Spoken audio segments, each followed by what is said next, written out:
What's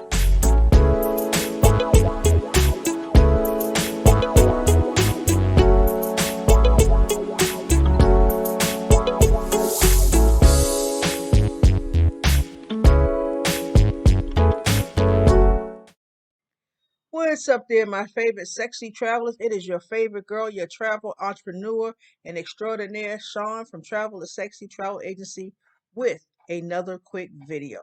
So, as you guys know, if you've watched any of my videos, you've checked out my channel at all, you will clearly know that I love to travel and I love cruising. And as I always say, I don't have just the like for travel, I have a love for travel. So, I decided to share my love with the world. So today we are going to shoot a quick little video. We're going to talk about some cruising terminology. All right. Now, again, as I stated, I love to cruise. I've probably been on, I don't know, probably well over, I think 6 cruises. I think if I had to look at, let's see, all of my travel cards, I kind of got a stack going on here. Uh, so if you guys can see, but I kind of got a mirage sailing sign cards from a few different, oops, oh boy, look at that. From few different cruise ships, including this one as well. So, again, I love, love, love, love to cruise. And so I thought I would shoot a video. I have done some other videos before, but realized that we have not really talked about the cruising terminology. Because listen, guys, there is a whole different lingo once you get on board. Okay. But again, because of my love for cruising so much, I decided to write a book. That's right, guys. I wrote a book. It is called The Ultimate Guide to Cruising. What the cruise lines won't tell you that could save you thousands. All right. And you can get this on Amazon. I will have a link for it as well. But I figured, when I wrote that book, most times when we write a book, we normally, if there's any type of, resources or glossaries or anything like that, it's normally put in the back of the book. But when I was writing this, I decided to do something different. And if you kind of look at the table of contents, if you guys probably can't see it real good, but my very first chapter is what I call cruiseology. All right. And I simply put it in the front of the book because I really wanted anyone who read the book to really understand before they started reading what some of those words were and what they meant and how to be able to use it and to understand it in their reading. All right. So we're going to jump into it. I had about 6 keywords, but I think I might be up to, let's see, 4, about maybe about 10 altogether. All right. But I think they're going to be very helpful to help you understand the cruising world. So, of course, we know that we don't sail just on a boat, uh, we sail on a ship. Okay, right. And people will tell you there's a major difference. I mean, these things are humongous. So you really are what I'd like to call them is floating luxury hotels. All right, so what's what you're floating on. So you're floating on a ship. All right. So the first terminology I want to talk about is two main things, and let's start with there. And you're going to hear these words used a lot, and it's called embarkation and disembarkation. So let's talk about it. Embarkation is simply when you are getting ready to board your ship. Anytime you are in one spot and you're getting ready to get on the ship. So if, let's say your cruise is sailing from Miami, you go to the port and now you get ready to get on the ship. You are doing an embarkation. You are now getting ready to board your ship. All right. That's number one. Number two is disembarkation. I guess you guys can figure what that is. That is anytime you are getting off of the ship. And that happens quite a few times when you're sailing as you go to different ports. You disembark a few different times. All right. So basically, embarkation is getting on the ship, and disembarkation is getting off the ship. All right. So that's your first two. The other term that you're going to hear a lot is, or once you get on board, you'll hear that you need to complete your muster drill or you need to go to your muster station. And your muster drill is much like when you when you fly. And when you get on the aircraft, the stewardesses will go over, uh, what to do in case of an emergency. Same rule applies here, but on a cruise ship, it is called a muster drill. Now, I will say this. Muster drills have changed tremendously from when I first started cruising back in, I believe it was 2000s when I took my first cruise.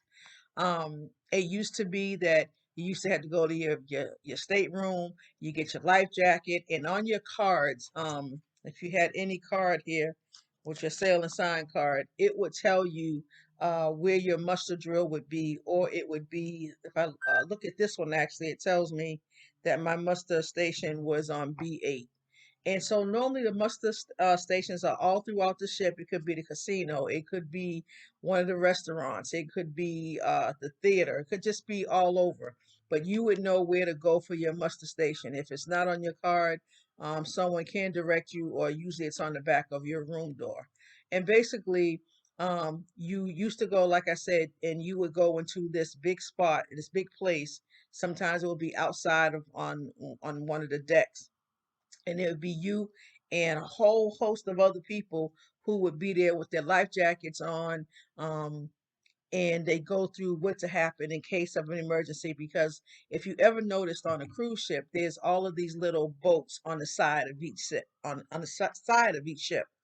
And those are your boats that you would get on. Each one is numbered, and so you were told which boat you would get on in case of emergency to get off the ship.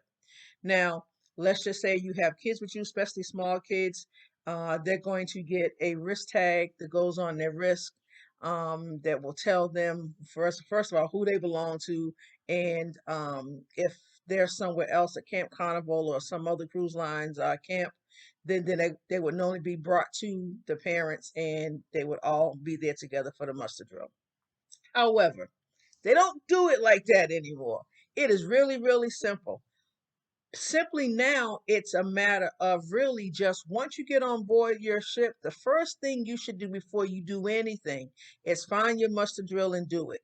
Normally, it's someone on the ship reading some information to you. Sometimes it's right from your phone. You just have to do some things on your phone, and then they just kind of check you off, and then you're done. You're free to go about your way and do whatever you want.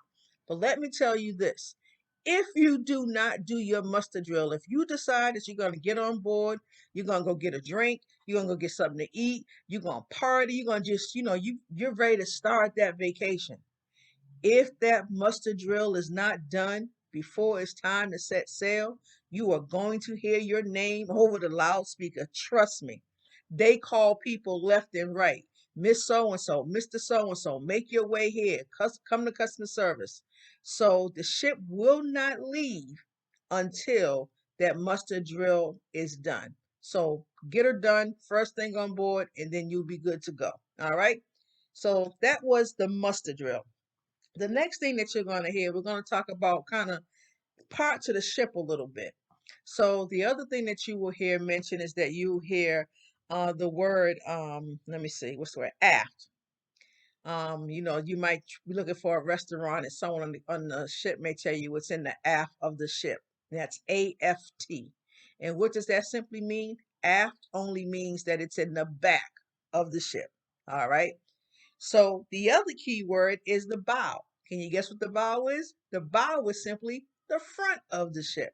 So you got the front, and so again, you'll be asking where the casino is, and it may say it might be in the bow, or they may say the front of the ship, but normally they're using nautical terms.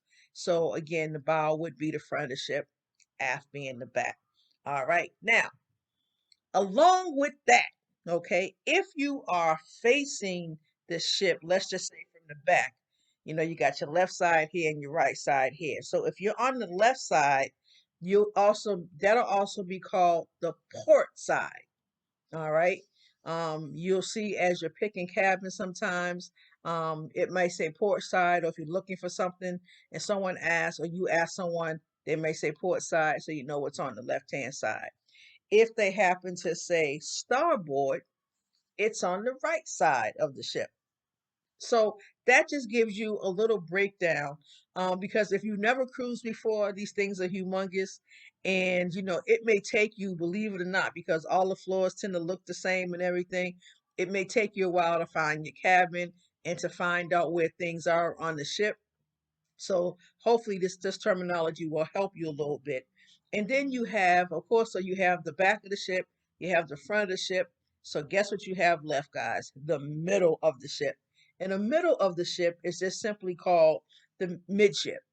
So sometimes, again, you'll be looking for a restaurant or the nightclub or something like that, and they may say it's midship. So normally you can stay, when you have your room, you can be in the middle of the ship, you could be in the back of the ship, or you could be in the front of the ship. And so a lot of times, most main things and main attractions are kind of held in the middle of the ship.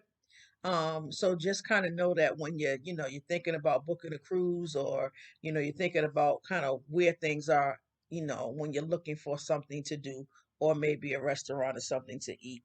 So that was the ships. So ships. And so the last thing that I will mention in this video, because again, I don't like to make them super, super long, is a cruise director. And your cruise director is simply the person who is in charge of the fun. So all of the games that are played on the ship, all of like the trivias that are held within the different parts of the ship in the different rooms, anything having to do with the fun, to keep you going, whatever.